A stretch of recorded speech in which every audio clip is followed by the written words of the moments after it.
And good evening, everybody. I hope you're all well. There's a fair few of you that have joined already, which is fantastic.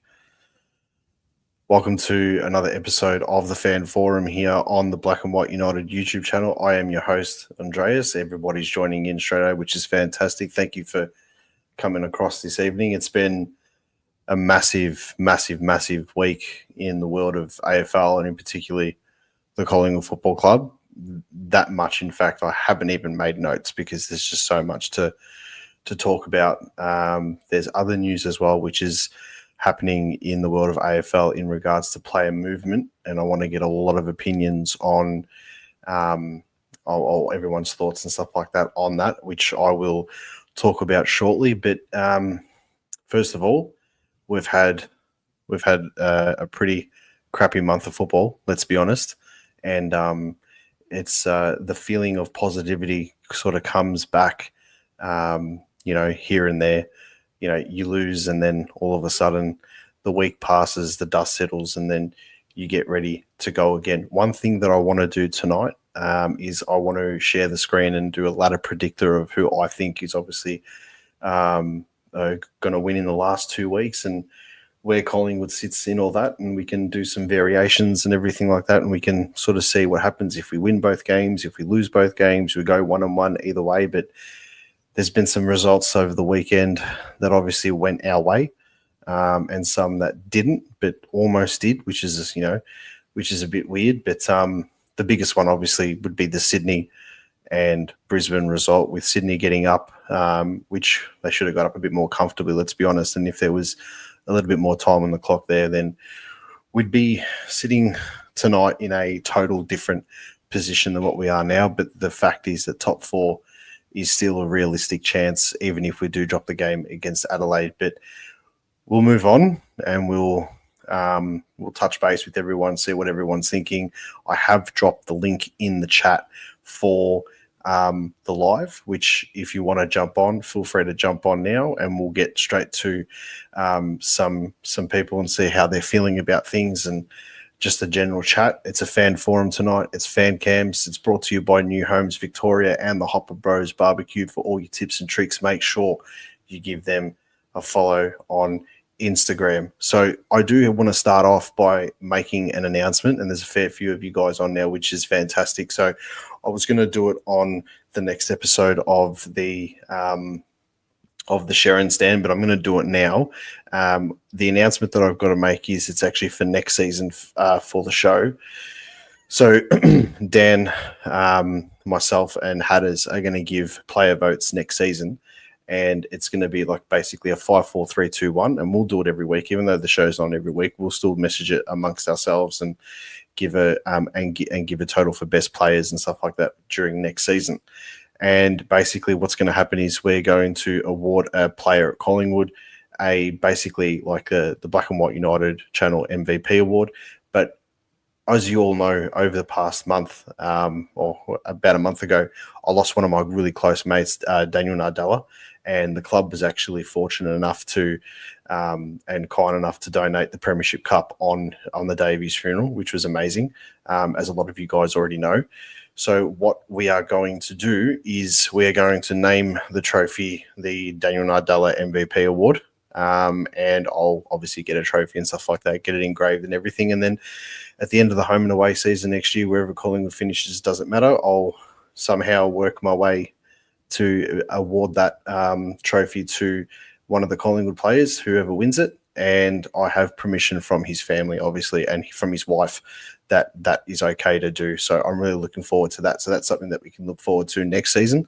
Obviously, the timing and stuff of things and everything, it just wasn't right to do it this year, but we will do it for next season, and obviously for as long as this channel goes for every year. So that's that announcement I wanted to make. I'm really proud of that one there. So I thought about it, and the fact that we're allowed to do it, I think is amazing. And I'm pretty sure that he's that if like he would probably laugh at me and say, "What are you doing? Blah blah blah. You don't have to do that." But it's something that I feel is extremely necessary and that I want to do. So that's that announcement. But I want to get straight into the good stuff now because there's a lot to talk about. So the first thing that I'm going to do is something that I do on all my lives, and that's the first jab. So I want to get straight into that because, boy, and do I have an obvious one, but I've got a first jab that I need to give out on behalf of every single Collingwood supporter. Shame on anyone to lose a champion. Sometimes it may be good, sometimes it may be shit. So my first jab this week in this episode of the Fan Forum goes to every single journalist out there who made absolute outlandish claims that the playing group of Collingwood was disgruntled, that there was angst amongst everybody, and that Darcy Cameron, and especially to Scott Cummings, who said it, I think at the start of the season or whenever he said it, he goes, oh, you know, pretty much Darcy Cameron is as good as gone to West Coast. And here we are as Collingwood supporters thinking about it and thinking, oh my God, you know, what's going to happen? Are we going to lose Darcy Cameron? Are we going to somehow go for Harley Reid? Are we going to package it up? And, you know, all this type of crap. He said it. He came out today and he said it. And he said that he, you know, loves the Collingwood Football Club, and it's all sorted. End of the day, it was just a money thing. End of the day, it was dotting the I's and crossing the T's and making sure the terms and the cash was correct. That's it. So I'm hoping that with that re-signing and then also the signing of Scott Pendlebury, which was always going to happen, let's be real, with the signing of Scott Pendlebury, now we can sort of have that roll-on effect and we can get the My Check one done, and then, you know, the Jamie Elliott one gets done, which from what I'm hearing and all the whispers, it's pretty much agreed to. They've just got to be getting all that stuff, basically dotting the I's and crossing the T's and getting all that sorted out. So if that's the only thing that is stopping it and just like slight terms between the players and the management, let it happen. Let it happen. John Ralph can absolutely... Straight away, Mello, as soon as I said John Ralph, he puts a comment up here. John Ralph has copped it all day today. And so he should, because the stuff that he was saying was just completely incorrect and fear-mongering every single Collingwood supporter out there. And if anything, it was the media that was going to, if there was any angst, it'll be the media that was creating it and trying to make headlines. End of the day, we know, regardless of where Collingwood are, if we are on the bottom of the ladder, if we are on the top of the ladder, if we are mediocre in the middle somewhere in some bullshit position, right? At the end of the day, we make the bank. I put a video up where relatively early on in this channel's lifetime, and I called it the National Australia Bank of the National Australia Bank of the AFL, and that's what Collingwood is. We make the headlines no matter what. We're the easy scapegoat option for journalists out there and stuff like that. And it's people in the YouTube circuit, and this goes for any club really. It's for people, it's the content creators, it's the fans, it's the people who actually do their research properly and go in and under to try and get all the stories out and stuff like that. If we have to, you know, and if we have to break it, we have to break it. I mean, not to gloat or anything like that, but I said it 2 or 3 days before Braden Maynard signed his contract extension. What was that, 3 and 4 months ago, right? Or 3 months ago? I said he's going to sign it and it's going to be announced the next couple of days. Bang, it happens. Not one journalist out there said anything. Now, I'm not saying, oh, I know everything, this is that. But the fans, we know what's going on. Wherever there's smoke, there's fire. This stuff is all just sensationalism and whatever. Now, this leads me on to my next thing. The next part of the, you know, this whole player movement sort of things, and let's be real, yeah, the player movement side of things is going to start happening, right? Not just with us, with every club, right? The player movement sensationalism, the whispers, where there's smoke, there's fire, all the stuff on gettables, all this type of stuff, yeah? It's going to start now because we're entering the period of where, you know, within 2 weeks, more than half the competition isn't going to be playing anymore. So the next thing they're going to be thinking about is doing their exit meetings and topping up their list and straight away thinking about preseason, which they're probably already thinking about now. So pretty much anyone from Sydney at 10th all the way down to West Coast on the bottom ladder, they're all planning this stuff now. So you're going to start hearing it more.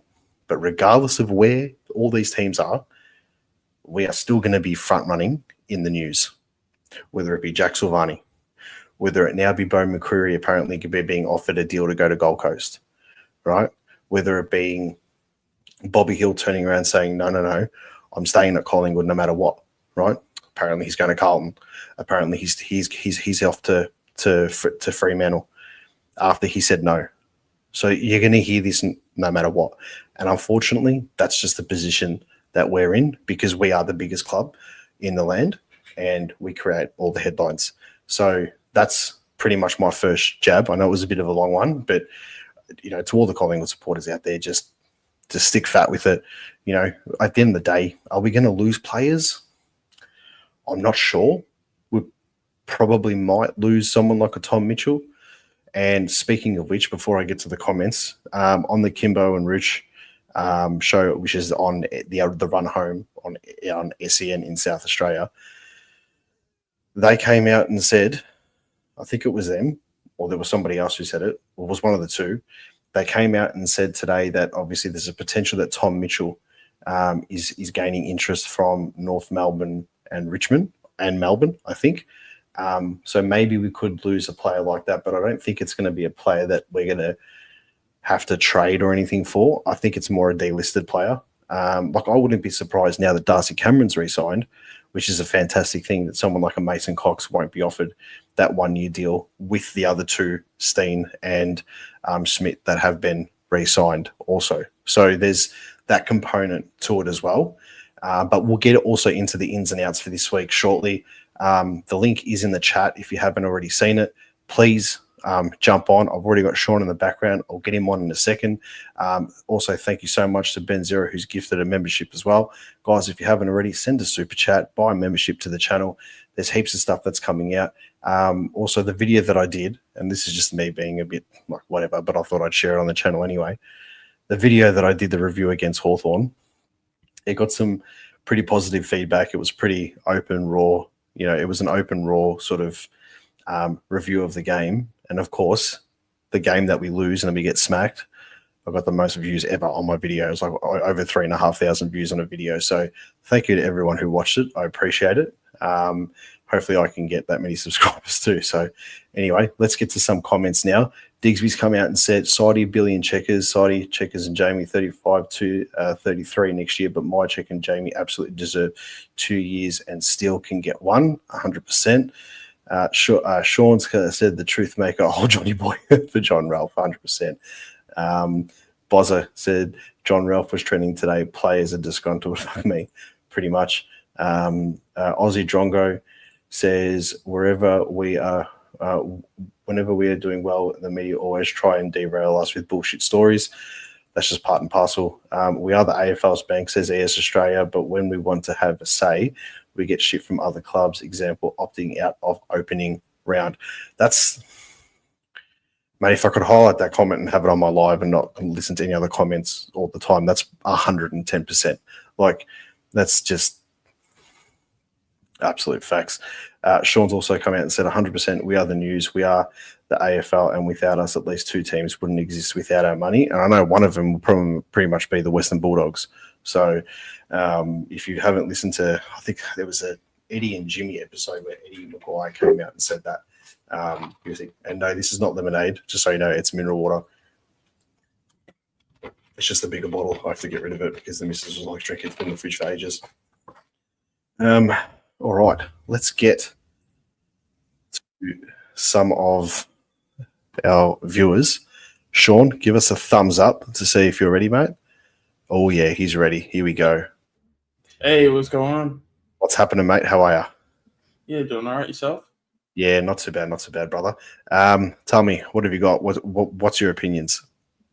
I mean, yeah, obviously with the news coming out today, I'm actually a lot more positive than I was prior. Not sure about like yourself. Like I saw the video you made and stuff, and how and how raw and honest you were, which I did obviously appreciate. Because yeah, I mean, I've sort of been on more of the side of, I think, more the positive fan and like wanting to look at the whole picture and like not wanting to go to the side of like season over, or not wanting to go to the just to everything's done sort of thing. So the fact that we're things have been tough like the last like few days and stuff after that loss, but I think now that we've got Cameron signing out of the way, Pendles is signed up, I think now we can sort of turn to something that's a bit more positive and and hopefully gain some momentum,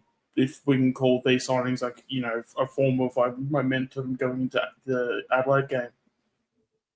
Yeah, 100%. 100%. There's a comment here too that Aussie John Gray just put up here. It sort of derailed me for a second, but I just want to share it here. He said, I really want to see Di Matteo get a run. What are your thoughts on that? Because I actually said to myself today I wanted to sort of make a point on that. Do you reckon that we should get Harry Di Matteo in for at least one of the 2 games remaining in the home and away season? Probably not now, just because we're I think we've already cooked our season at this point in terms of like we can't really like risk anything at this point. Because we kind of have to win the next 2 games, not like in terms of like I guess we kind of have to win the next 2 games to stay in finals and stuff. But I think now it's everything's starting to get serious, and I think with unfortunately for Harry, I think we're just too deep into the season to be trying out things like that because for someone like Harry, I feel like if he's going to play, he's not going to be impacting to the point where he's going to be in the talks of, is he going to play like a finals game, things like that. I just feel like the door of opportunity is just a bit too far off. I feel like if we're going to give anyone opportunities, it'd be like a Ron Steele or it'd be someone like an Ed Allen, guys that already played a couple games. And I think we're looking for more sure things than trying to blood in some kids. I just think we're too far down. I feel like we're too deep into the season to be trying things like that, to be honest. I think it was more or less if there is an injury, so to speak, like do you give him a go then, or are you going to go with somebody who's played in the midfield and has that already that AFL sort of experience throughout the year? But if you look at our list and our young players and stuff, like we don't really have as many compared to the ones that have actually already or the ones that haven't played. For example, like if you're going to drop Ned Long this week and then you bring Di Matteo in, but has Di Matteo got the match experience? Like he hasn't got that match experience. And then, you look at other options like a Finn McRae, but Finn McRae, I don't think has he played a game this season? I'm not sure. I think he's been injured the majority of the season. No, he hasn't. He hasn't. Yeah, exactly. So that's where I'm thinking to myself, like, what are you going to do in that situation there? But hopefully it doesn't come to that. Hopefully, we're able to try and, if we are going to make any changes, it's within the players that have obviously already had that sort of that experience and stuff from there. But what's your sort of take on the next 2 weeks? I mean, what do you want to see? I mean, obviously we'd love to see 2 wins, but then looking at the Adelaide game, the Adelaide and West Coast game, sorry. I mean, Adelaide weren't really that impressive. West Coast actually played quite well, but then Adelaide tended to show that little bit of class towards the end and got over the line. How are you feeling going into the Adelaide game now compared to obviously last week and, the few weeks before? Yeah, I mean, a lot more positive than I was. Yeah, the last, just the last 12 hours, 24 hours, it's been a massive change. Having that DC signing, it sort of feels like, if that was something that maybe, again, I obviously we've spoken about Ralph and how he's reported some things and, whether if there's been other reporters, because I know Jay Clark has also reported on a bit of things aren't necessarily perfect. Whether that's just they're trying to fish for something because we've lost our last out of our last 6 games we've lost 5. Whether that's if they're trying to hop off the back of that, or whether if there is something going on, who knows. But I think the signing of Cameron. Just because, I mean, even just from us fans watching the game, we can see how good Cameron is, and the fact that he signed from some of the, not that I get much information and stuff like that, but I did hear that he also signed for a lot less than most people think. Yeah, well, the word was, I think, against West Coast, over the duration of the contract, it was $1 million less to stay at Collingwood. Yeah. That's what the talk is. So I mean, that reminds me of, like, you know, Geelong back in that, like, you know, 07 to 11 era, when all these players were taking obscene pay cuts, you know, to try and win premierships, and that they basically did. I mean, I know that's not a pay cut within your team, but it's a pay cut that you've knocked back basically to go home to as well. So that, I think that's massive, and that's worth noting too. Yeah, like I mean, obviously I'd only be like guessing and stuff, but from just what the other, you know, just going off what's been like out there and stuff, you'd imagine if it's unders, like you'd think it'd be around like 700. So if you signed for roughly 700 for, you know, a main ruck out in the comp, and I don't know where I'm not really one for like tier list in terms of like where Cameron is, if he's like the best ruckman, top 10, top 5, whatever. But for our best ruckman, I think, like, you know, that's probably, yeah. I mean, I was even saying, like, for the majority of the year, even if we paid him like $1 million, like, I feel like that's because, you know, he's super important to our structure, super important to our lineup. Whether if that's because we were slightly hesitant because we have you know, because we had just gone through the situation with Brady Grundy. I wonder which if we're still there's, paying for. Yeah, so I wonder if there's paying for that.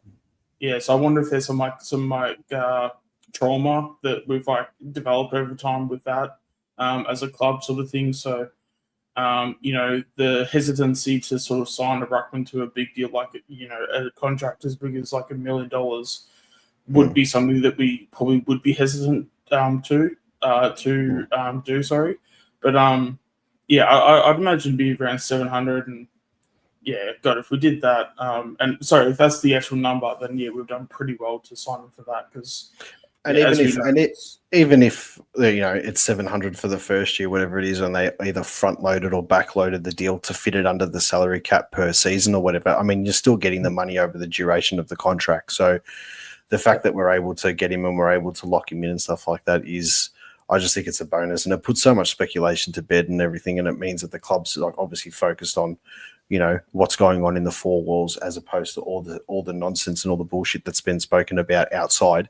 You know, and I think that's massive for us to get that done, and sort of shuts everyone up and shows that there is stability in the club and there's no real angst or anything like that. At the end of the day, players are going to look out for their future and everything like that too. So, Sean, before we let you go, I do want to get, now that obviously we've had a couple of games, obviously since you've been on my last live and everything, or a few games actually, the last 2 weeks have obviously been bitterly disappointing.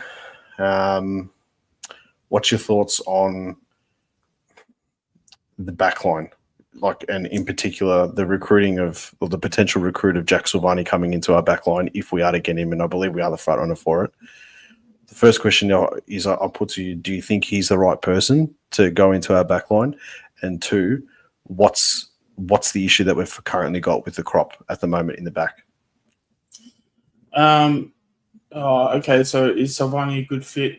I mean, I don't know if he's like a premium version of what we want, but he is the version for the role of what we want, if that makes any sense. I feel like he's a player for the role. I think it's just a matter of how well he does it.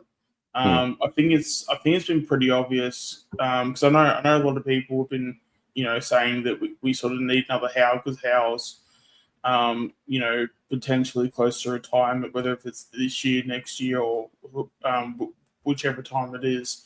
You know, I feel like as long as we have Howe, I feel like we still need that Murphy replacement, because I just feel like we just haven't had it. We haven't, and I said that in my review. We haven't had the Murphy Yeah. replacement, and I feel as if the closest that we get to it is when our backline is fully stacked and we're playing in form, and Darcy Moore is allowed to play forward of the ball, and he's allowed to become that type of similar sort of player to what Murphy was. But then you still need that lockdown defender, that the role that Darcy Moore plays, if that makes sense. Yeah, it's like, because with Moore, he's kind of had a bit of a different role, but also the same role, if that makes any sense. Like, I think because as we know, if you look at what peak Darcy Moore is, it's, you know, playing off his man, intercepting, taking the game on. He sort of hasn't had a natural You know, he hasn't had a natural sort of go at doing that, specifically. So I think having someone like a Savani, I mean, even if we look to Reef, I feel like Reef was supposed to be that Murphy replacement as well too. And I think we've forgotten. I think we've sort of forgotten because he's done his knee that we've also got that coming in next season, and he did his knee fairly early during the season, so he will pretty much be ready to go for a full preseason next year. Yeah. So and like the backline structure, what's the missing link at the moment? What's happening? Yeah, I think it is getting that Murphy type in. Like that is it. Is having a player, even if it's like a Nick Maxwell, like I know obviously we're going back a few years with Maxwell, but someone just to keep everyone accountable and someone that also, keeps everyone in line in the sense, like, if someone needs to man up, like, someone to like direct the traffic, for the games that Howe hasn't played, it's very clear that we sort of fall short. Even if you watch some of the players play, especially on what was it last Thursday that we played, like when Howe went down, no one was directing traffic. Everyone's confidence was down. I mean, I've said it a few times now that every time when I go back to, every time I think about how important Howe is, we had a game back in 21 where we played West Coast. And I think Howe was like out for pretty much out for the whole season till then. Like, because I think it was the Geelong was that the Geelong game where he broke his arm? That was 2023, round one. Yeah. Yeah, there was something in 21. He had an injury in 21. I can't remember which one it was. But he came back for the West Coast game, and I just remember just like that's when we had like I think we had Madge playing that year. Like we had like our defense was like very, we also had I think Obel was playing there. The defender from Adelaide's now forgetting me. Keane was there. Our defense was like pretty like average at best. But yeah, when I just Howe remember came in, Nathan's put that. Sorry, cut you off. Nathan's put it on there. And I've just remembered it. And as he put it on there, the comment, I actually remembered he did his MCL against GWS. The player came across on the side and he hurt his knee. I remember that game quite like well, actually. It was definitely 21 because it was West. It was definitely the bad year that we had. But like he came back and we played West Coast. We smashed West Coast by I don't know the Pacific points because we're talking about a game 4 years ago, but I think we won it by at least 40 points, maybe 10 goals, somewhere around then. Yeah. You could just I just remember just looking at the defense that game and just being like, where the hell has this defense been all this year? And that was just what it was. It was Howe. Like it was Howe's first game back. He was directing traffic, doing his thing. I just feel like we just don't have, especially with Howe, especially with Howe being like injured and he's played that the outside of like if you take the Thursday's game, he's played like one game in like 6 weeks or something. Yeah, to that effect. He hasn't played a full game since the week before Gold Coast, which was, I don't know, Carlton, was it? Or I think it might have been Carlton. So yeah, and if you look at that, that's where all of our losses started. So I guess that just shows like how not only how important Howe is, but also how desperate we are for that sort of like type, whether if it's a Howe or a Murphy sort of thing. So do you think that leads into, that having that sort of player in defense that can control everything, isn't that and like organized stuff, isn't that just screaming Dan Houston? Like, wouldn't that just be screaming that type of player with the experience, the leadership that he's shown at Port Adelaide?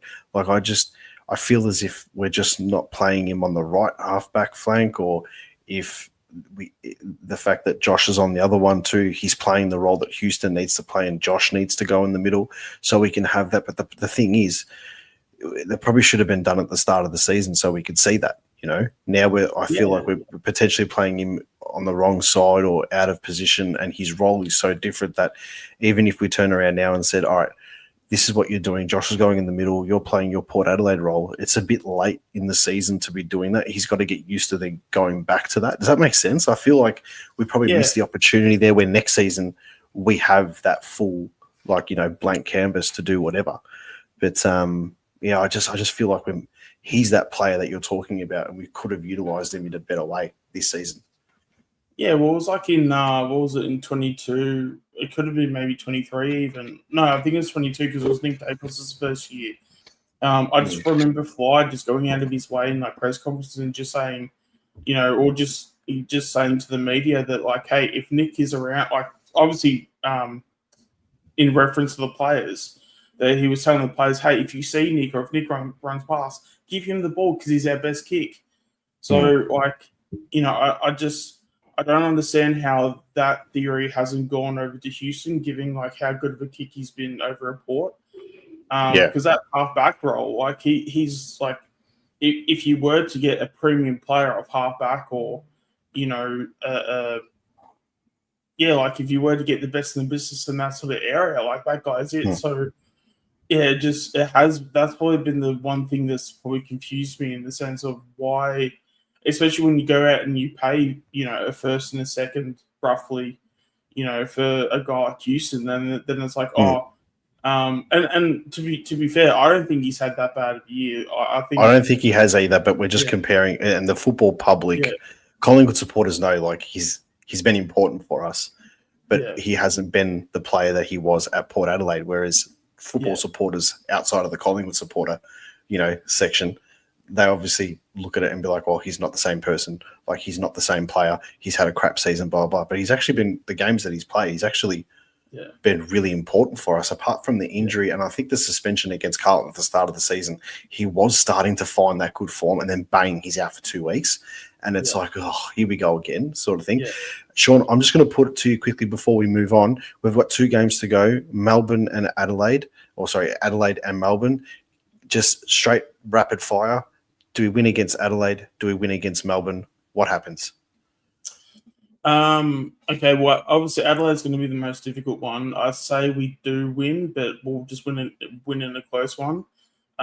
Just this whole, especially in the last, like just said, 12 to 24 hours, I'm just a lot more confident. I feel like that the signing of DC, I've just got this feeling that we're just going to really just like switch on now. I always hate the saying that, it's a loss that we needed. But I feel like I think we've had a few of those now. We've had a few of those now. But I don't know. This one just sort of, but like this, it sounds so weird. But that last loss, it hit different. Like it actually, it just hit different. So, the fact that we've had the signing of DC. He's obviously a fan favorite amongst the players and the fans and things like that. I think now that we've locked him away, I feel like a lot of weight will be sort of lifted off the shoulders. So yeah, I'm a lot more confident against Adelaide, and then I think with Melbourne, I don't think we need to really say too much. I feel like that's a pretty easy win. I hope so. They played right against the Dogs. I'm pretty confident against Melbourne. I'm more obviously, Adelaide's a better side, but knowing us, we'll beat Adelaide and lose to Melbourne and then finish 4th.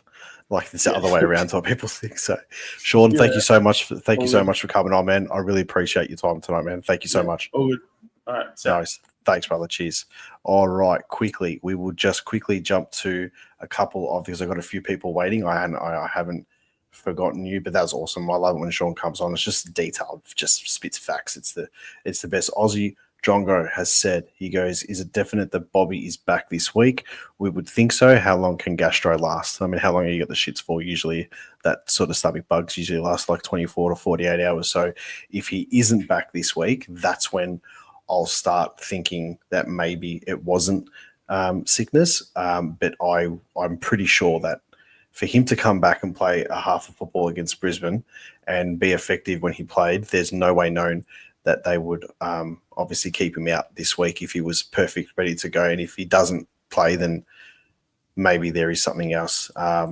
to it. Mercedes has said it's a bit late in the season to make for big changes. I think that's in regards to the Houston conversation that we just had, probably. But at the same time, too, putting Josh in the middle, it's a bit of a joker card. It's a bit of a or trump card, as they say, that we could do if it means putting him in there for the whole game. Why not? So, Kev from Kev's Magpies is ready to go. We'll keep this one short and sweet because I know I've got Nathan Hopper waiting at the back, and I want to do my ladder predictor with him. So we'll get Kev in. Kev, you there, mate? Can you hear me? Yeah, I'm here. Yeah, I can hear. Can you hear me? I can hear you, mate. How are you? Look, disappointing on Thursday night, to be honest. But I think we all have been through this before. Look, I think as well. I think we're going to win against Adelaide. I think we're going to win against Melbourne as well. And I'm confident that we'll get the job done as well. But, yeah, we'll just have to wait and see on what happens. So, I just think it's a bit of a strange fall from grace. Obviously, the where we were, 5-6 weeks ago till now, 10 points clear on top of the ladder. I thought we would have had, at least a top 2 sewn up by now. But I like your confidence. Especially against Adelaide, and we do have a fairly good record over there. I think we won the last 10 games over there. We haven't lost there since 2017, and that was against Port Adelaide. We lost to Adelaide the same year earlier on this season, and that was only by like 10 or 11 points, I think.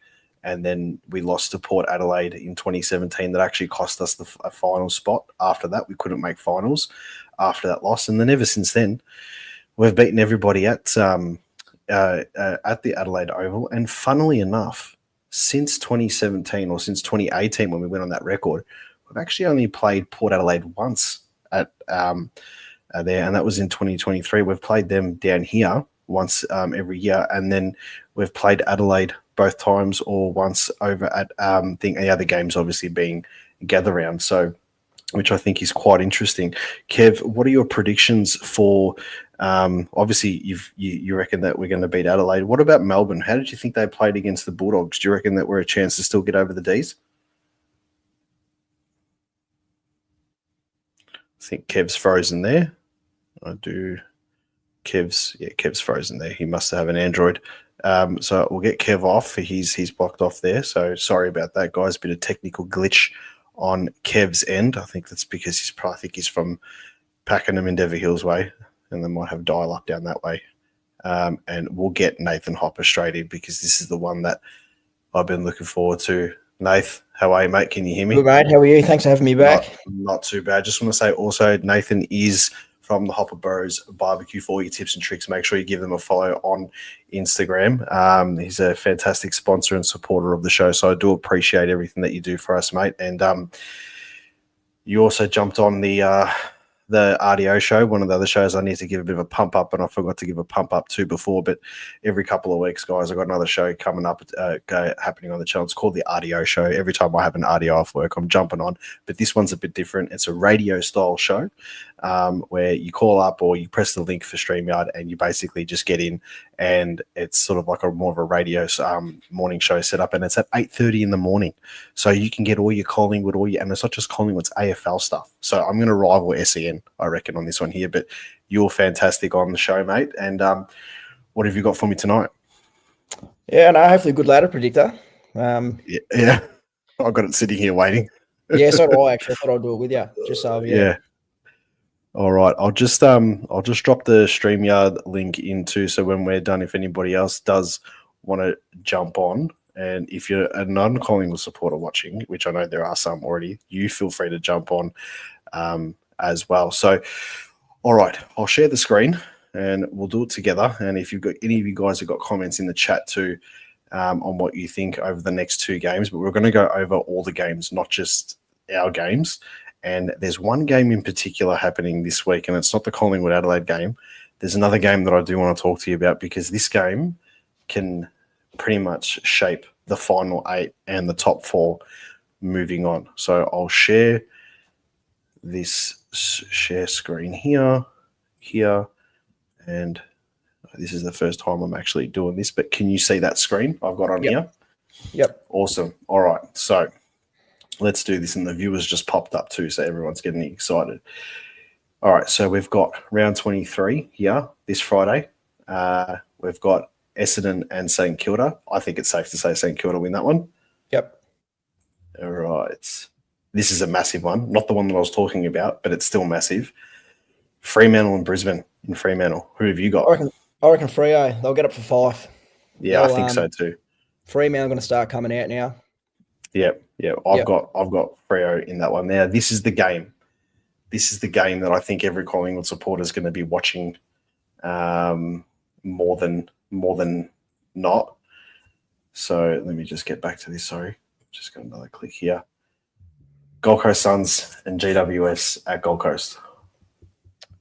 I'll play it safe. I'll go Gold Coast, but so, I wouldn't put it past the Giants to upset them. All right, so I think I'm going with my head here, and I'm going to say Gold Coast simply because it's obviously in the Gold Coast. So I'm going to tip Gold Coast there. But we're going to come back to this after we finish this one here. And then you got Carlton and Port Adelaide here. That's obviously at Marvel Stadium. Let's just go Port because why not? I'm so 50-50, but I'll go my heart. Fuck it. It doesn't really matter anyway. So we'll go Port. Hawthorn and Melbourne. I think Hawthorn will win that one. Hawks, so I think they'll.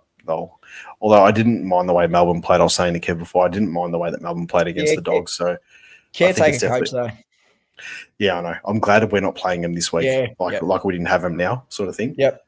Just on that too, how would you feel if Bucks did take over the role at Melbourne? I wouldn't. Yeah, as I said on the RDO show, I wouldn't be against it. I think he did his time with us. Grand final, 2 prelims. Yeah. So no, 100%. Crows and Pies. Look, you'd say Adelaide, but it's going to flog down rain Friday night in Adelaide, and then showers on Saturday. You fucking stole my limelight, man. That's exactly what I was going to say at the end of the show to keep people going, but you got me. I know Rory Laird got suspended. Yeah. As I said, I don't watch enough of those games. Are they going to, like, if he makes I don't know if he's making a big difference now, Laird, but I think it's structurally as well. It's going to be massive. They're going to appeal it, obviously, but knowing how lucky he'll get off. I'll say Adelaide to win. Yeah, I'm going to go with my head with this one, and I think we'll probably. I don't think we're going to be as bad as what we were against Hawthorn, but realistically, I think we might fall just short on this one here. So the other one there is North Melbourne, Richmond. I think this is a real 50-50. I'm going to go Richmond. Yeah, I just think they're playing better, and they're a bit ahead of North Melbourne at the moment. This is an interesting one. Sydney, Geelong. I know it's at the SCG. I'm going to go Geelong, but I wouldn't be surprised if Sydney pulled another upset here. No Grundy. He's out with concussion. And Blakey might get done for some sort of touching. I don't know what's happening. Oh, yeah. I did the Hopawati. Yeah. So, yeah. But I like Sydney upsetting everyone's season. All right. We'll go Geelong. Geelong, yeah. All right. And obviously the Dogs against West Coast. Mate, if West Coast were to win that basically secures GWS in the finals. Anyway, so we'll go Western Bulldogs. All right, so this is the ladder. I hope everyone can see it clearly on the screen. This is the ladder. So Adelaide, Geelong, Fremantle, Gold Coast, Collingwood, Hawthorn, Brisbane, Western Bulldogs.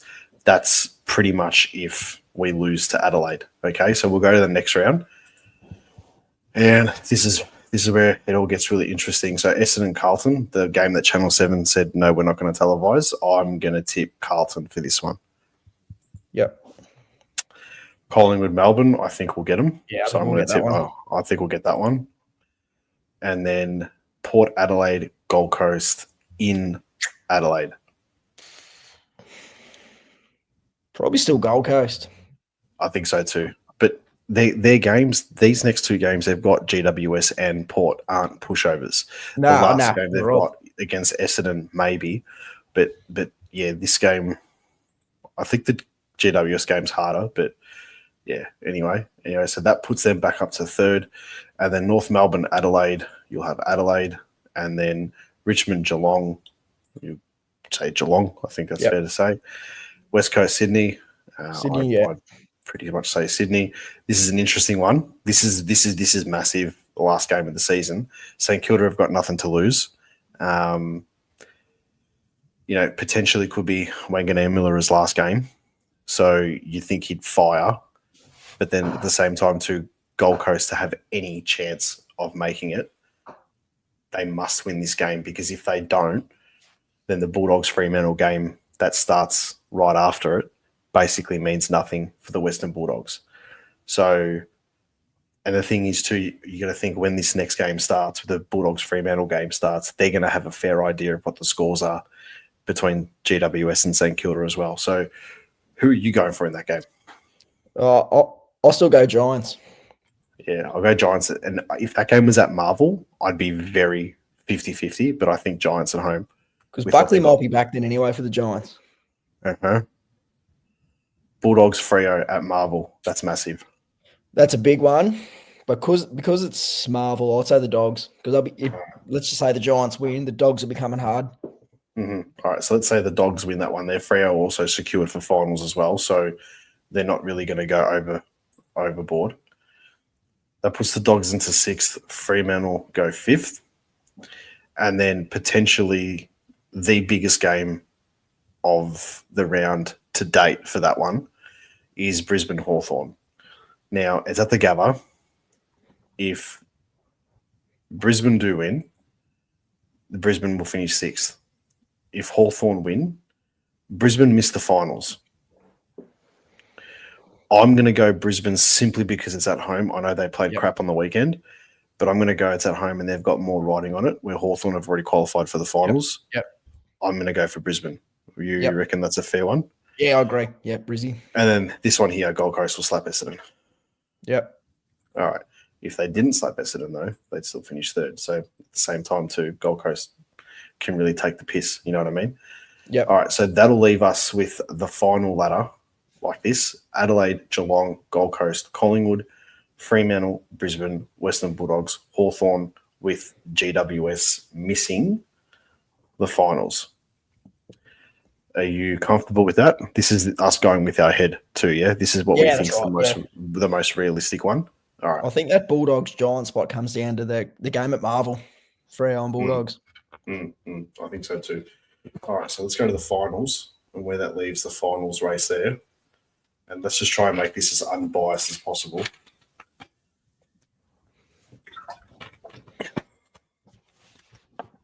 We've got a really good record against Adelaide in finals, don't we? And what I like about this is our 10-year winning streak will be over. So that whole ledge has been reset and it starts again. But if Adelaide over, we'd probably say Adelaide. All right, so let's just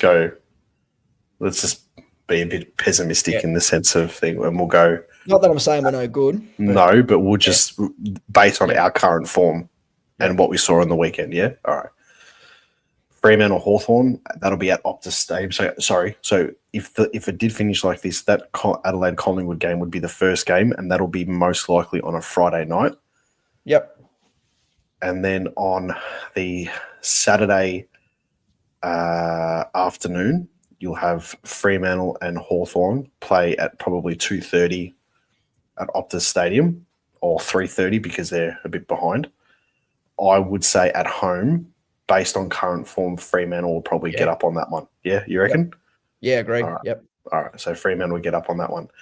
And then you'd have on the Saturday night, you'd have up at the Gabba, you'd have Brisbane Lions versus the Western Bulldogs.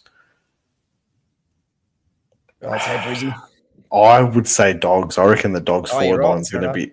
I reckon the Dogs forward line might be too big, but. Oh, true. Yeah. I just think their Dogs will be too quick for them. Yeah, no Jack Payne. Yeah. Yeah.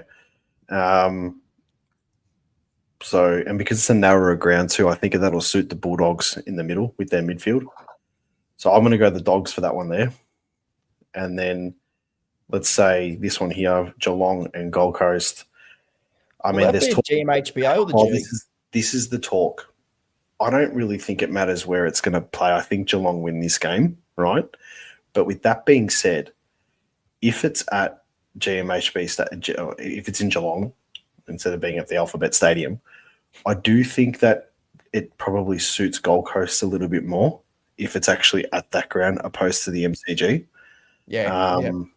But I'll say Geelong just for the sake of Geelong being Geelong, So that leaves Collingwood and Fremantle at the MCG. That'll be a Friday night clash. I comfortably say I think that Yeah, would get them at the Gina final, I reckon in the us. final. I reckon us, yeah. And then Gold Coast and Western Bulldogs, that'll be at People First Stadium. I still think the Dogs will get them up there. I just think they'll be way too good. I know they lost to them up in Darwin, but Gold Coast don't lose in Darwin. So, but I still think the Dogs will get them. What do you reckon?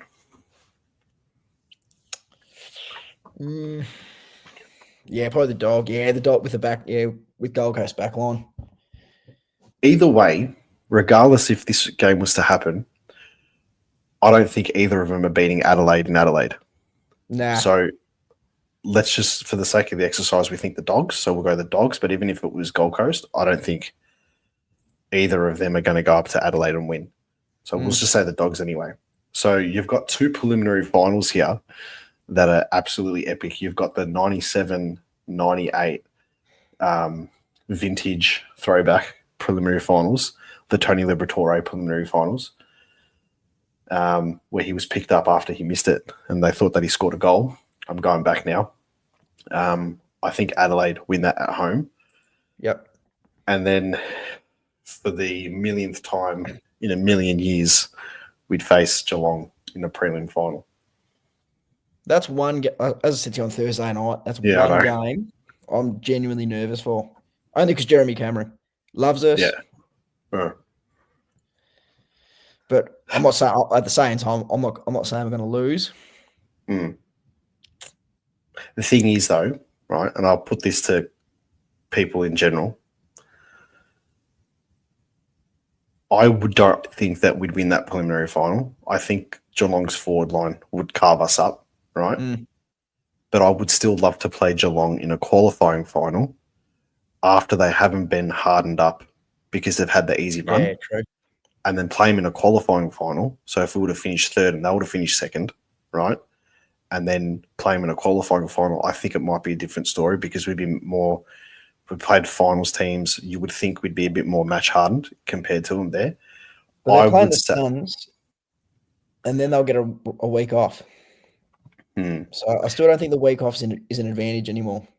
For the sake of the exercise here, I'm going to say Geelong just because they're in better form at the moment. Yep. And I know people are going to watch this and they're going to be like, "What the fuck?" Blah, blah, blah. But I'm playing devil's advocate because I'm going to go back and change a couple of results and see what happens. But in that situation there, I'd probably go Geelong and it would be Adelaide and Geelong grand final. And if that was the case there, I genuinely think that Geelong would probably win because it's obviously it's at the G. But with that being said, if we were to get up in the prelim final, I think we'd beat Adelaide at the G in a grand final pretty comfortably. Yeah, I reckon too, especially because that streak's over 10 years. Yeah. It starts again. Yeah. So that's what I think is a realistic thing to happen. That's a hopeful thing. But if we got there, I would love if we don't make it, I'd love to see Adelaide win that. 100%. 100%. I like against the Crows. I don't mind them as a club. Yeah. I'd love to see if we weren't in it. I'd love to see Adelaide or Fremantle win it. I reckon they're the two that we'd still be the last Victorian premier. So exactly. So, but I think if it was either Collingwood or Geelong that made the grand final against Adelaide, I think either one of Collingwood or Geelong would win. Going back into the finals, the qualifying final, let's just throw it up there. We finished fourth and we actually beat Adelaide and all the other results stayed the same way. Adelaide would then beat Fremantle at home. And then we get let's just say the Dogs beat Gold Coast. We'd get the Dogs in a prelim final. Sam Darcy had 5 threes in the goal square. Mate, I'm way more confident against Geelong in a prelim final than I'd be against the Western Bulldogs. So that'll be a very interesting grand final if that happened there. But, I mean, that's a massive thing there. If we go back, and we'll just – hopefully this works. Just go matches, go ladder. Then we'll go predictor, and then we'll go back to the round 23 game that we're playing now. let's change a couple of the results that are 50-50 and see what happens here. So we changed the Brisbane Lions Fremantle one there because that's the close ones. And let's say we change the GWS Gold Coast one and we change the Adelaide Collingwood game, right? They're the 50-50 ones that we've got at the moment. You go to the next week, the last game, that stays the same. That stays the same. I think that stays the same at Marvel. And then Brisbane and Hawthorn, I think, no, let's go Hawthorn that one. Let's just change it up. And that stays the same. So they're the other results that could swing, right? These are the swing results, yeah? Sounds like I'm talking about politics here, swing seats and shit. The final ladder would be that. Geelong, Adelaide, Collingwood, Gold Coast, Hawthorn, GWS, Brisbane thing. The qualifying finals would be exactly the same as our last predictor. True. Exactly the same. Just with those positions swapped. So if that was the case, for shits and giggles sake, you lose to Melbourne, you finish fourth, you get that dream qualifying final against thing. You lose those. Rest everyone, give everyone a 2-week break. Yeah, rest everyone against Geelong as well. So there's so many variations, but I think the first one we did would be the most likely one, with Collingwood finishing fourth and Adelaide finishing on top. So that's obviously what we've got there. I'll remove that, chuck us back up there. There's a few rumours that are going around, which I wanted to ask you about. One of them, which is a St Kilda player, is been reported today by Ricky Nixon, and now it's also been reported by SEN in South Australia, and Fox Footy had posted it the second that we put this live on. So I don't know if you've seen it yet. No, I'm saying that now. Okay. Callum Wilkie looks like he wants to leave St Kilda. Yeah, right. Would you take him in the back line? I would, yeah. Mm. But it's what? What's it? Well, is he in contract? I think he is, yeah. So you'd probably have to have to trade for him. I just don't know. Well, I'd take him for sure. I'd take him in a heartbeat. Yeah. Imagine him and Silvani. Yeah, that'd be nice. I'll just get to some of the comments here because we've got a fair few while we were doing that.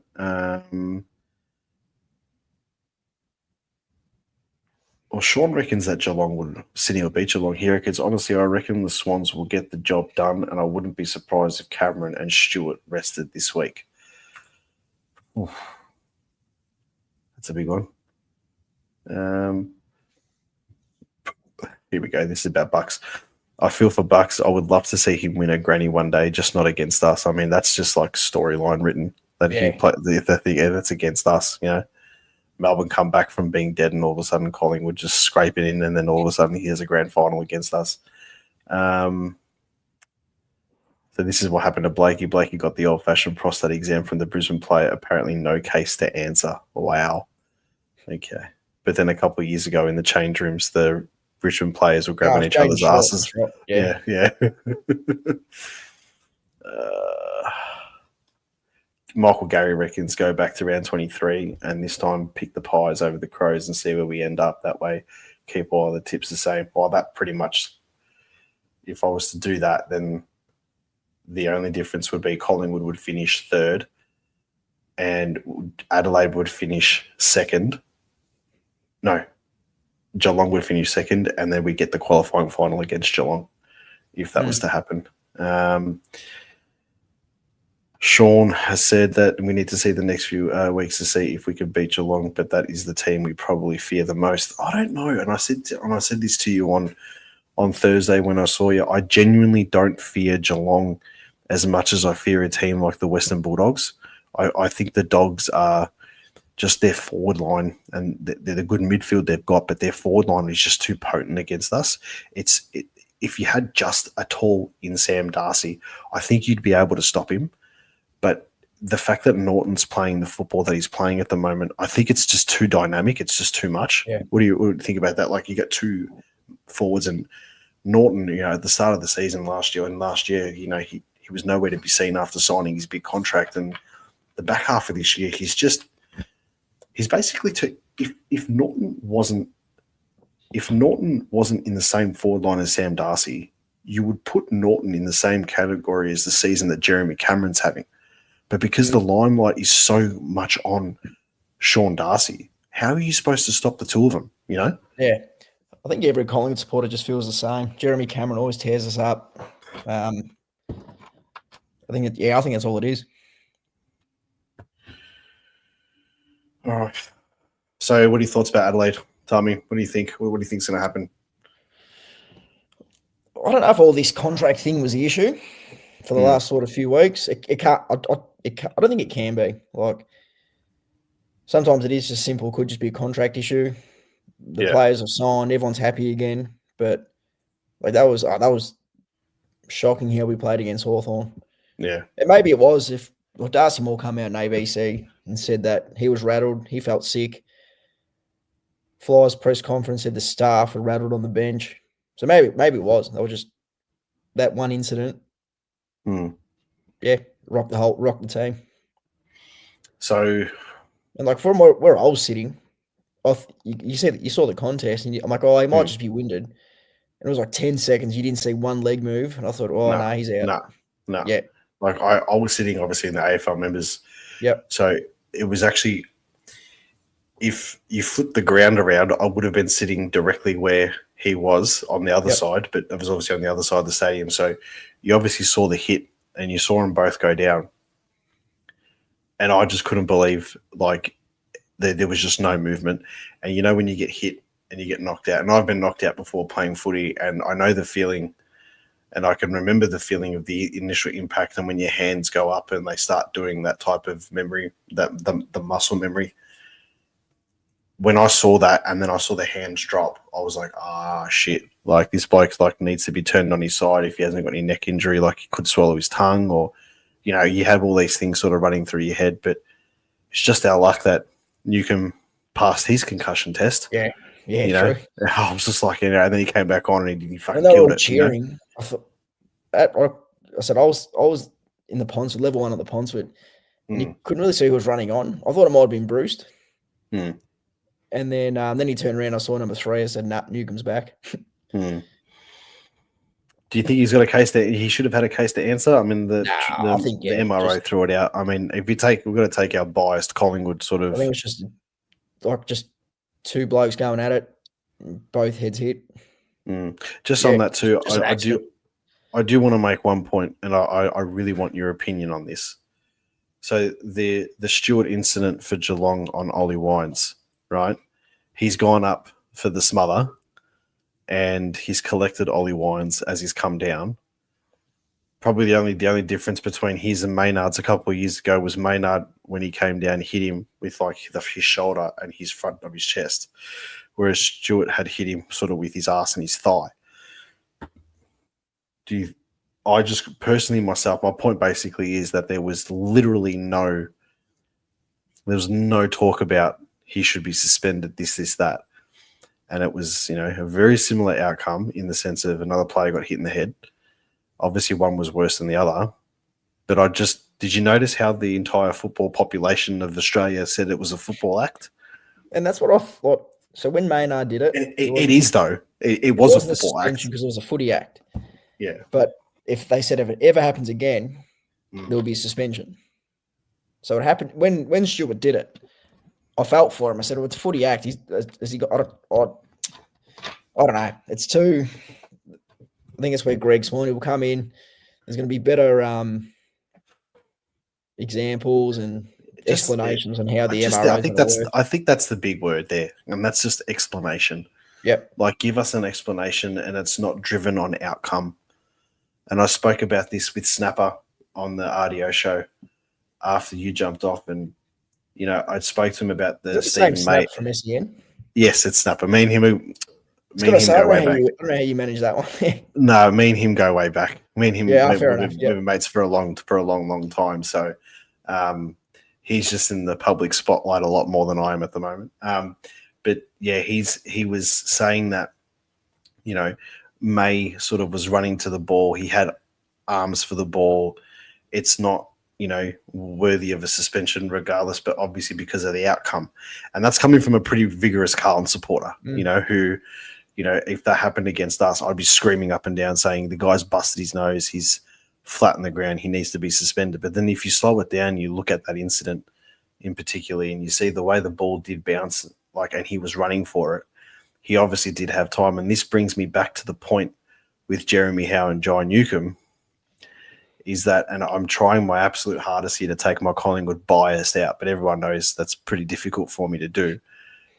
But you did see the way that Newcomb was still looking at Jeremy Howe. And I just feel that if the roles were reversed and a Collingwood player had hit a Hawthorn player and the Hawthorn player went down concussed, there may have been everywhere. Yeah. And I know, mate, he gets 6 months jail. And it's. I know there'll be people from other supporters from other teams that'll be listening to this and watching the replay of this live, and they'd be like, "What the fuck are you talking about? That's not no, you can't say blah blah." But it's just the dead set facts. If a Collingwood player is Darcy the perpetrator, Moore with Josh Tracy, it was imagine if Mason, stupid thing to do. Yeah, but imagine if Mason Cox played for Western Bulldogs and Rory Lobb played for Collingwood and he punched him and ripped his glasses off in the Australia or something. Yeah, yeah, and it's thanks just Australia or something. Yeah, it's so frustrating. But so what do you reckon? We lose against Adelaide, win Melbourne. Is that your final predictions for the two games? Yeah, I think so. As I said, with all the rain they're expecting Friday night and showers on Saturday, it'd be like the game at the G. It rained. Their forwards, I think Darcy Foley is probably their best at the G this year. Yeah, okay. Tex got subbed out. Thilthorpe didn't do much, but we didn't have Darcy Moore that day. He was out. And I think he's AC joining against Freo the week before. We did the same thing. That game against Adelaide at the G was so similar to the game against Freo that we lost by a point, in the sense of we were up by 20 points in the last quarter. We had complete control. Yeah. We had complete control of the game, even against Geelong at the start of the season, even against, what was it? We came back and we hit the front against the Dogs and they charged home late against us after we were down. You know what I mean? How many games do we go through this season where we're up by 20-something points in the third or the last quarter and we've thrown it away and we just stop? We used to be the team that just, in the last quarter, just go. And then for the majority of this season, it was the 10 to 15 minute patches in the third quarter. We'd absolutely blow teams out the water, and we haven't seen that since. And I just feel that, the game against Adelaide at the start of or I think it was in the end of, was it May? It was the end of May, I think it was. I just feel that game is a really good example of something that we could expect this week against Adelaide, especially if it's wet, because we played them in the wet, basically, and we play good there too. And there's a chance that we day break from Perth. We've coming off a 9-day break. So, I mean, I'm looking at the hope, and I'm looking at the realistic chance of us. Can we do this? Can we actually go there and beat them? But then you think positive. You got the signing of DC. Bobby Hill's probably going to come back in. McCreary's going to come back in, and we'll get to the ins and outs in a second, which I wanted to touch on with you. But then at the back of your mind, you've still got that the way that we played against Hawthorn. Yeah, can we turn it around that quick and that easy? The thing is, if we lost to Adelaide, and I'd be disappointed regardless if we lost by 1 point or 100, because we need to win this game. We need to, because it's the flow-on effect afterwards that it has in the playing group. But if we were to lose this game against Adelaide, but both teams, it was like a mad game. Collingwood played so much better. They look better. I'd be not okay with it, but I'd accept it, if that makes sense. I'd be like, hang on a second. I think we're back here. We just played against the best side in the competition. If we had played against the second best side in the competition, being Geelong at the moment, we probably would have won. I just want us to play really well and carry that into Melbourne, give them a good spanking, and then we get the revenge on Adelaide, 2 weeks later, which would be pretty good. 2 words haunt me more than honourable loss. Back in your 2015 with Buckley, I think we were on a 4-game losing stretch by a point. Yeah. And it was Collingwood with another honourable loss. Yeah. Loss still a loss. I want to see us have those, every team. And I think I've spoken to you about this, and I've spoken to, a few other Collingwood supporters, and I spoke to Dan on the Sharon stand about this too. Every team that beats us, it's a fucking statement win. Yeah, but Adelaide's won't be a statement win. I think if we beat Adelaide, though. Oh, if we do, it's yeah. massive. If we win, yes, but not like everyone's gone about Adelaide cooked, but after the wet, but they were like us. They didn't get out of second gear. Yeah. We did the same against West Coast, against North. And then I think West Coast got 9 points up. They literally went bang, bang, Rankin, Thilthorpe, game over. Yeah. Yeah, it's all, 4 or 5 minutes a game is all it took for them just to end it. So ins and outs this week. We obviously know that Jeremy Howe's going to be out. I'm leaning towards they'll probably give Tom Mitchell another go. Yep. And I think Ned Long will come out. Mm. Do you think they should bring Mason Cox back in for this game, considering the tools that Adelaide have got? And we're probably going to need to have a proper second ruckman as opposed to a pinch hit ruckman. Depends on the weather. Hmm. So if it rains, it's Friday's going to pour down there. I don't know if Cox will come in. Hmm. Do you think Charlie Dean comes in? I don't think so. So do you reckon Quain Orr plays as a tall? Because he's played on Jeremy Cameron. He played on Jeremy Cameron in round 9. I thought he did pretty well. Yeah, he's played on Jeremy Cameron the last few years, and Jeremy Cameron's come out and said that Quain is one of his hardest opponents. But then you look at the results, and Jeremy Cameron's kicking goals out of his ass against him. Yeah, Cameron's an A grader though. Who would Quain Orr get? But Quainer's form's obviously been so much better. I mean, he didn't have the greatest game against Hawthorn, but he's had a good year. He's intercept marking and stuff, and he's not as quick as he was in 23 still. I think he's still got that 24 pace about him, but his positioning around the ground and what he's doing is back at that premiership level that we saw in 2023. I think Quain Orr and Perriman are our two best defenders this year. I think Perriman's the quiet achiever, mate. I know people say that he's not worth, the 900,000 a year, but just to clarify with people, but he's not getting 900K a year. It's a back-ended contract. So if you work it out over the lifespan of the contract, it is $900,000 a year. But to get him in this year, he's not. He's probably on about 6 or 7. And then the next few years, they jack it up to get what his thing is. So that's how most contracts work. I'm thinking that they do bring in Mason Cox simply because of the height side of things. Yep. And that you're probably going to need to have Darcy Cameron, really go down back and be that intercept marker that he's been doing so well this season. You're going to have you're going to need to have Mason Cox there. But I wouldn't be surprised if they didn't play him either. I wouldn't be surprised if they just went with Darcy Cameron and had McStay pinch hit, which I don't really want to see. I really think that we need to see McStay just clunk them 25 metres out directly in front and go back and just kick the sealers. Yep. So, yeah, that's my personal opinion. But before I let you go, delistings this season, we haven't re-signed Tom Mitchell. We haven't re-signed Mason Cox. Is there anyone you think that who do you think will probably let go at the end of the season? Including VFL? Yeah, so just basically on our senior list. Yeah. So rookies included. I think Finlay's gone. Yeah. Oleg, probably Ash Johnson. Yeah. As well, Hoskin Elliott, is he re-signed? Not yet. I think Hoskin Elliott will depend on where we finish. Yeah. If everything just goes pear-shaped, we miss finals, I think Hoskin Elliott, I like him. Yeah.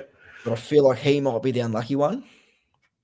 Yeah, I think the only thing with Hoskin Elliott is that if you look at the way he's played, he's missed the reliable. He's missed a quick fix. He's missed we've got to cut here, put the Band-Aid on it and go, or put the bandage on it and go. The only positions that he can't play is basically the ruck. You can put him in the midfield. You can put him anywhere in the forward line. You can put him anywhere in the back line. You can put him on the wing, and he's played in all these positions. And he was so pivotal to our premiership success and the role and everything like that he played. I just feel that he might be the unlucky one, though. With what we've got coming in and at his age, they might have to make a cut because he's not contracted for next season. If he was contracted for next season, I can definitely see the club putting him in a bundle for a trade to get a better pick to finish off his career somewhere else. I could see that. But I don't know. He's the one that's got the biggest question mark at the moment. If I was the list manager, first 15 seconds, keep that goal. Yeah. So that's why I like him. But I just feel like he's going to be the unlucky one. Yeah. Because you can't. Yeah. Like, look at the other. Is Crisp out of contract? No, I don't think he is. But Jesus Christ, okay. Crisp. Even if he was, he's going to be re-signed 110%. Yeah, I think he's under contract, but no, he did. He signed during the season, I'm pretty sure. Yeah, okay. But I feel with Crisp though that there's so much emphasis on the streak. Like maybe that's media talk, but maybe he does need a break. Maybe he does need that extra week off. That's why I think that the week off for the finals, between the finals and the home and away season, is so valuable for a club like us as a football lover. I hate it. A person, I hate it. I can't stand it. I've had concepts in my head going for years where I think they should play. That'd be the wild card game. Well, I think, and this is, you can read my mind. Next season, let's just say right now, the season was the way that it was. And you're going into it's the 2026 season. You're going into the 2026 finals with the current results that we've got at the moment. I'll show you this, right? I'll share this again for you. And people that are watching, just think about this for a second. I'll add this to the stage. Forget the round 24 results and everything like that, right? This is the current actual ladder now. Now, let's just say, for shits and giggles for the exercise, that was the final ladder at the end of the 2026 season. Okay? Look at 7th and look at 10th, right? How good with Hawthorn versus Sydney at the MCG and the grudge match between GWS and the Western Bulldogs look at NG Stadium. Now, I know people aren't. I'm such an advocate for the wildcard round, and from a Collingwood point of view, I think it's amazing because there's going to be a time over the next 3 years where we're going to be mid-table, right? We're going to tend to drop off a little bit, and then we're going to go back up again. But imagine if we dropped off a little bit and we were sitting at 9th or 10th. Imagine if they had a wildcard round last year and we finished 9th. Yep. You had 7 versus 10, right? But then you'd have 8 versus 9. We'd play an elimination wildcard final against Carlton last season. You tell me we wouldn't have beaten Carlton? Yeah. You know what I mean? So, I just think for the spectacle of it, especially if you're going to bring in like a 19th team, why wouldn't you do it? And I want to get people's opinions in the chat. If you're in the chat now, and you're listening to us talk about the wild card round, put a comment on and tell me if you think it'll worth it. Because can you imagine, like you look at Melbourne, yeah? I mean, you look at Melbourne and St Kilda, the game that you're going to get, the game that you got a couple of weeks ago where Wangan and Miller did what he did. Imagine if that was to try and get closer to 10th spot, especially for St Kilda, and that was to give them a wild card final berth. I think for the spectacle of it, that week off that you have, right, it's so good. The only good thing about the week off that we're going to have this year is they're going to have an all-star game, right, or a Legends game or whatever it is, and they're going to have the fill-in game on the Wednesday, which is the Gold Coast Essendon game. So would you be for it? Would you like a wild card? Do you think it's something they should do, especially if they're going to introduce the 19th team to the competition? As a footy lover, yeah, for sure. In the bye round, but it always comes back to the same argument. is it too Americanized with NFL and NBA? But I don't know, I think it'd be great, especially for 19 teams. Yeah, like for 19 teams, I mean, you've got more to play for in that sense there. Yep. I'm not for the fixture side of things where you have like the middle part of the fixture after 18 rounds play against each other like they do in soccer, like where they actually segregate it in some of the European leagues. I'm not for that. I think you have a fixture where everybody plays each other once, and then after round 17 or 18, you start playing, whoever that you play at the start of the season, you play them again. So you still play your 24 rounds. Yep. But everyone's played each other once before one team plays another team for the second time. Does that make sense? Yep. I think if they did it that way and introduced the wild card round, straight away the fixture's better. For sure. But then again, the argument is with Collingwood, we make bank. We have all these marquee games, Anzac Day, Big Freeze, Easter Thursday. Anytime a club has a celebration, we want to play Collingwood at home, And then and then you have the argument, it's a Melbourne club that wants to play their anniversary game against Collingwood, and then Collingwood gets another game at the MCG, but then everyone sucks about it.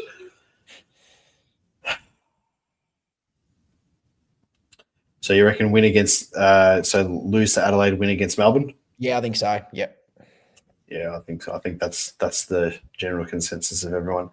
Nathan, you've been amazing as usual.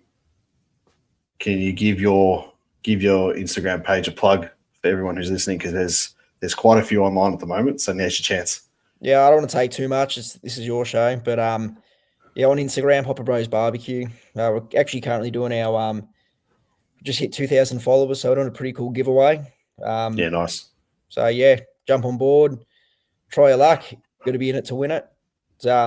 If you do jump online, have a look at the gifts. It's in the caption. There's some really cool things on offer. So if you're in a barbecue and that's your thing, jump on board. But they're actually your stuff's that good, and you sent me the screenshot of it. Actually, the actual VB official Instagram page actually commented on your stuff. Like that's how good it is. That's my brother. He's the he somehow finds the jokes, but we're that sort of fine balance. He does the stupid things, and I'm the more the level-headed chilled one. Yeah. So we've been told it's a really good balance opposed to two and it's been the same. So that's all him, the VB stuff. That's fantastic. Nate, thanks for joining, mate. I really appreciate it. Nice, have a good one. All right. If anybody else wants to jump on, the link is up on the chat. Just a couple of other things too that I wanted to get through, just leading up obviously to the Adelaide game. I mean, we did our ladder predictor and stuff like that. You guys all saw it. I mean, there's still a chance that, we win both games, we finish third, and it happens. I think the biggest problem, not the biggest problem, the part that sort of, brings a bit of a sour note to everything is obviously the way that we played, obviously against Hawthorn. I think that's, you have all this optimism and stuff, and then, the dust settles after the Brisbane loss, the dust settles after, even the win against Richmond. It wasn't anything too fancy, but we needed to win and we got it done. And that's what I think will happen against Melbourne. But with that being said too, Melbourne had a fantastic game against the Dogs. I think that was obviously the new coach thing. Hopefully that doesn't carry on for the rest of the season. In regards to Buckley coaching Melbourne, I mean, it's a big Collingwood thing. I think Collingwood supporters are a lot more sensible than others. I mean, you've got a favourite son of the club that may go somewhere else and coach a football team, and I don't think any Collingwood supporter in their right mind, I mean, you don't want to see him at another club deep down, but you wouldn't hold any grudges or anything like that. He's done his time at Collingwood. He'll always be a Collingwood person, regardless if he was to get that job. And I think it's either going to be Melbourne or Tassie, or unless any other coaching movements happen with Bucks. But I think it's safe to say that if he was to go to Melbourne, then I wouldn't be too disappointed. There's a can of worms that I can open up now, and I'd love to get some opinions from you guys in the chat. If Michael Voss did get the sack from Carlton and the Carlton job became available, I mean, if you think about it, and think about where Melbourne are list wise, think about where Carlton are list wise. List wise, I know the latter positions they're about the same, 13th and 14th. I still think Melbourne's list is better, but you're probably going to lose Oliver. You're probably going to lose Petrarca. I really do think he's going to go to Hawthorn, but I'd love him to come to us. But regardless, I just feel as if the Carlton job is more appealing than the Melbourne job. I think there's too much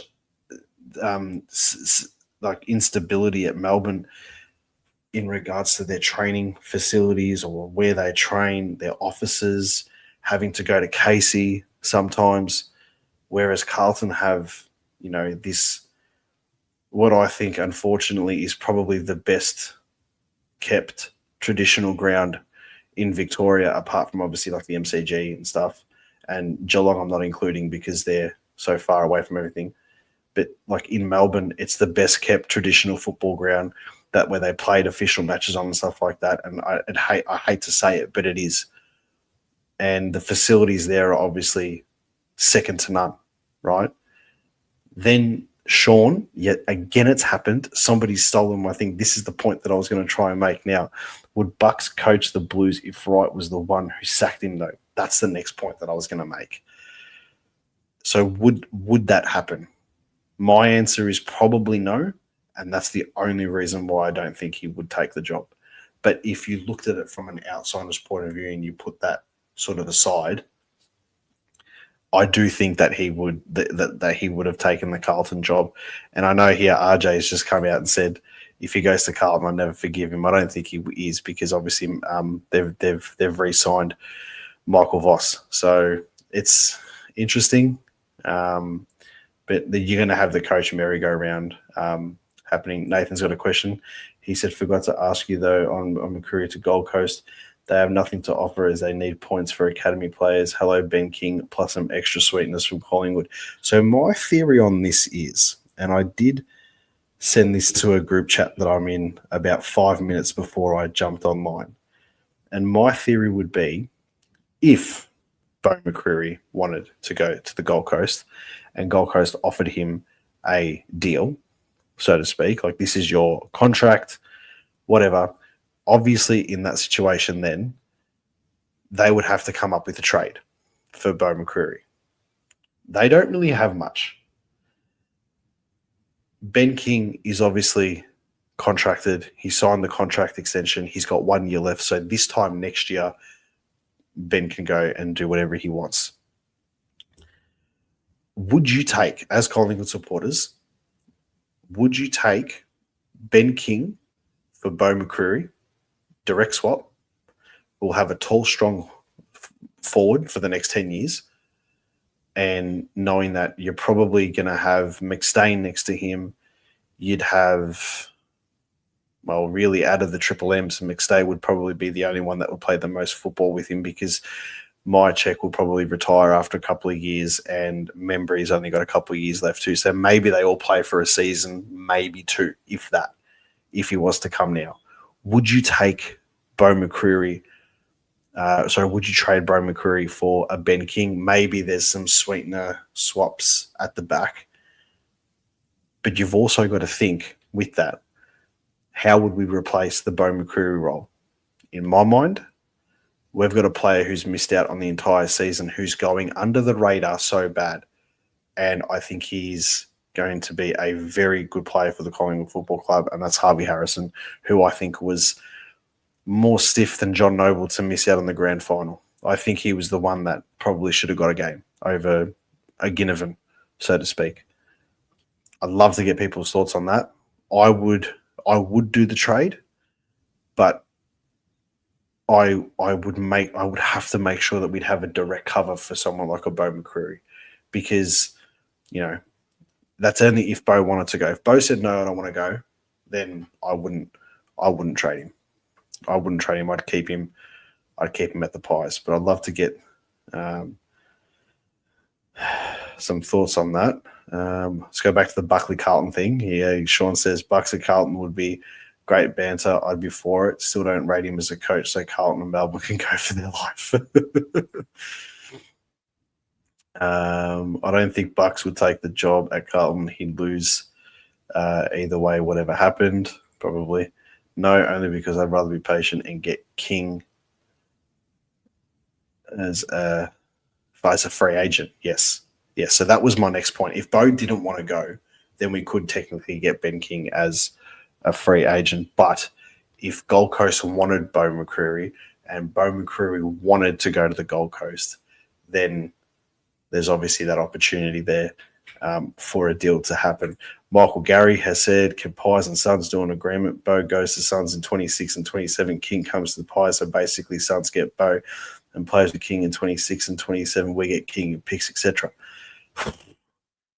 Unfortunately, we can't do futures, and we can probably do little dodgy deals under the table so it happens. But at the end of the day, I mean, that's a bit more of an American style stuff. And I would love it just quietly if a player turned around and said, I'll play for this club this season, but next year I'm going there. Very similar to what they do in the NBA and stuff like that. But we're a little bit more traditional here, I think, unfortunately, for that sake. But just going back to the wildcard stuff too, I mean, I'll look up at some of the comments. Into the Woods podcast says, love the wildcard round, don't see any downside to it. Sean said, been a huge fan of it. It would make a ton of cash too. The NBA do it, and it's pretty successful in my opinion. I look at the wildcard round, and I don't know. I've said this for a long time. I just think, especially when the idea got floated, just to fill the void in that week off. I mean, you can have the other, and I was saying it to Nathan. I forgot to finish off what I was saying with Nathan. The other option is you could always fill that void in that week off and have the Brownlow medal. You could fill that void and have a state of origin and have players from teams that don't compete in finals, and they're the ones that are going to play to make it a bit more interesting. So you could have basically two dud teams from Victoria and South Australia with players that didn't make the finals and they're playing for their state. But then, it might be a B grade match, but the contest, it becomes an A grade contest because their B grade football is just smashing it out at the elite level. There's so many things that you could do, but I do think the Brownlow medal needs to be in that week there, in that week off. But then you probably couldn't have the Brownlow medal and a wild card round within that too, because obviously you're going to have teams playing and all that type of stuff. So there's a whole bunch of different scenarios there for you guys to think about tonight. But I'm going to leave it there. I could talk so long. I didn't do a live last week because I just had too much on with work. And then, I've got a fair bit on this week. So I thought I'd try out the live on a Monday. And if you can, leave a comment after this gets loaded up onto YouTube after it finishes and tell me, if you prefer the Monday night lives instead of Tuesday night. I don't care either way. I'll still do it regardless. I love doing this. But I just want to say thank you to all for joining tonight. I've really enjoyed it. We had some great guests on. We did our ladder predictor. We are going to. I'm still deciding on whether I do a live stream for the game against Adelaide or not. There is a part of me that does want to sit on the couch and watch it and yell at the TV, and there's a part of me that does obviously want to watch it here and talk to everybody. And there's a part of me that would love to go to a pub and have a Palmer and a pot and watch it. There's just so many options, but I haven't decided yet if I'm going to do a live stream. So I will keep you guys posted. If you haven't already, please, if you're watching and you haven't subscribed to the channel, please do. We're just about to hit 1,100 followers. Hopefully we've done that by tonight. I can probably tell you now, actually, if we've hit it already. But we're at 1,099. So if there's anybody that hasn't subscribed that would like to subscribe to the channel and make it a clear 1,100, that'd be awesome. But guys, thank you so much. Make sure, with all the videos and everything Collingwood related, drop a comment. Make sure you tell me what you think. Call it as you see it.